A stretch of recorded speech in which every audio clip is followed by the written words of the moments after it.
লাখ দেড়েক ইনশাল্লাহ আমি আশা করতেছি। এটা আমি নতুনদের জন্য আমি এই সাজেস্ট করবো না যে তারা একসাথে সবগুলো শুরু করুক। কোয়েল পালনের এই উদ্যোগগুলো মানে যখন আমি মানে অল্প দিয়ে যখন শুরু করছি তখন বিভিন্ন সময় মানে অনেক প্রতিকূলতার মধ্যে দিয়ে আমার আসতে হয়েছে, কারণ অনেক ওষুধ অনেক কিছু বুঝি না, বিভিন্ন কোথায় ডাক্তার থাকে, তারপরে মানে কোথায় ভালো খাদ্য ভালো কোথায় পাওয়া যায়, এরকম জিনিসগুলো আসলে প্রথমে আমার জানা ছিল না।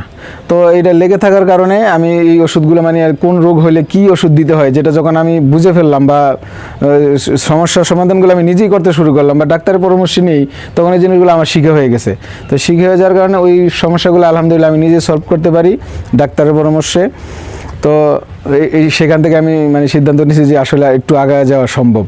সেখান থেকে আমি সিদ্ধান্ত নিয়েছি যে আলহামদুলিল্লাহ মানে নতুনদের জন্য আমি এই সাজেস্ট করবো না যে তারা একসাথে সবগুলো শুরু করুক। আপনি যে কোনো একটা সেক্টর নিয়ে আমি কাজ করতে পারেন, ফার্মি বলেন, জাম্বু বলেন বা অন্য আদার্স যে কোনো পোলট্রি মানে সেক্টরে আপনি যে কোনো একটা সেক্টর নিয়ে আগে প্রথমে শুরু করা উচিত। তো ওখান থেকে আপনি অভিজ্ঞতা অর্জন করে আর কি ধীরে ধীরে আপনি আগাবেন। যে কোনো একটা নিয়ে কাজ করতে পারেন, জাম্বু হোক বা ফার্মি হোক বা জাপানি হোক বা যে কোনো পশুপ্রাণীর দিক দিয়ে আর কি আপনার আসলে অভিজ্ঞতাটাই হলো মেন। আসলে মানে পরিধির তো কোনো মানে সীমারেখা নাই, তারপর আলহামদুলিল্লাহ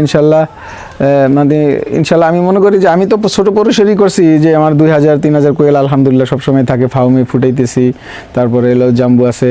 তো লাখ দেড়েক ইনশাল্লাহ আমি আশা করতেছি। এটা আমি করতেছি। জি জি, এখন যার পরিধি যেরকম সে তার তবে আল্লাহ ভরসা। ওষুধের ক্ষেত্রে ভুলটা করে তারা মানে মানে যে ওষুধটা যেভাবে চালাচ্ছে তারা ওই দোষটা আসলে জানে না, বা তারা মানে আমি সবচেয়ে বেশি মনে করি আমি কাছ থেকে যে খামারদেরগুলোকে দেখেছি বা আমার অভিজ্ঞতা যে তারা একটু মানে কান কথা বেশি শোনে, যে মানে এই বলতেছে এই ওষুধটা চালাও, ওই খামারি বলতেছে এটা, মানে ওই পার্শ্ববর্তী এরা বলতেছে এগুলো আবার নিজের মতো করতে যায়, তখন তারা ওই জিনিসগুলোকে মানে ঠিকভাবে টেক কেয়ার করতে পারে না, তো এতে বিপরীত হয়ে যায়। তো যেন আমি মনে করবো যে নতুন যারা আছে তারা রোগ বালাই যে কোনো মানুষেরও রোগ বালাই হতেই পারে।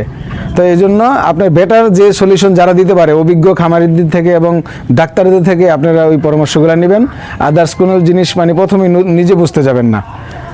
ডাক্তার যে কোনো একজন ডাক্তারের সাথে আপনি পরামর্শ করে যদি সমস্যাগুলো সলভ করেন তাহলে আশা করি ইনশাল্লাহ অনেক প্রবলেম সলভ হয়ে যাবে।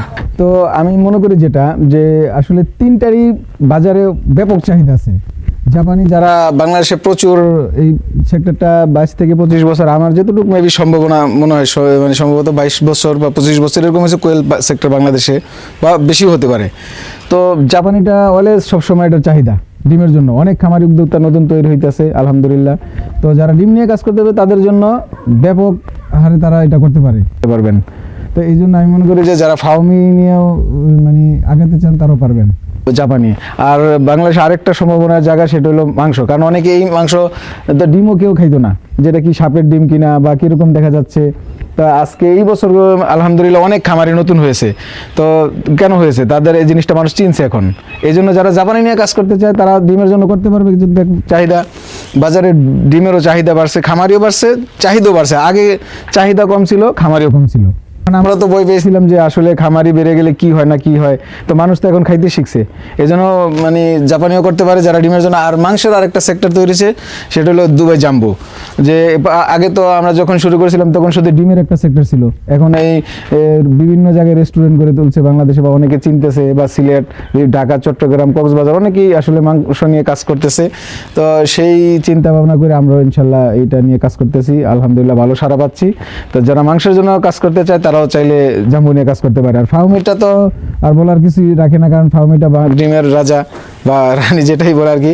তো মানে দেশি মুরগির মতো মানে এই 2টা 5টা 10টা 50টা যারা বাসায় কাজ করে তারা কিন্তু এটার একটা বেনিফিট কি, আপনার ফার্মি মুরগিটা যদি আপনি সাইডে পালতে চান পারবেন, আপনার খামার করা লাগবে না। অন্যান্য দেশি মুরগি আছে, দেশি মুরগির সাথে যদি আপনি সাইডে দেন তাও চলবে। আপনি ফিড যদি নাও খাওয়ান হয়তো একটু ডিমের পার্সেন্টেজ একটু কম আসবে, যে আপনার কোনো তাহলে বাড়তি খরচ লাগতেছে না, ডিম কম আসলেও সমস্যা নাই। আর কেউ যদি মনে করে যে আমি বাণিজ্যিকভাবে করবো, আগে ফিড খাবো, আমি বিভিন্নভাবে পরিচর্যা করবো, সেটাও পারবো, কারণ ফার্মি মুরগির আপনার রোগ প্রতিরোধকতা অনেক বেশি। এই জন্য আপনার ওই দেশি মুরগির মতো মানে ছেড়ে আপনি পালতে পারি। তো আলহামদুলিল্লাহ এই জন্য আমি জাম্বু অ্যাড করছি, ফার্মি অ্যাড করতে চাইতেছি।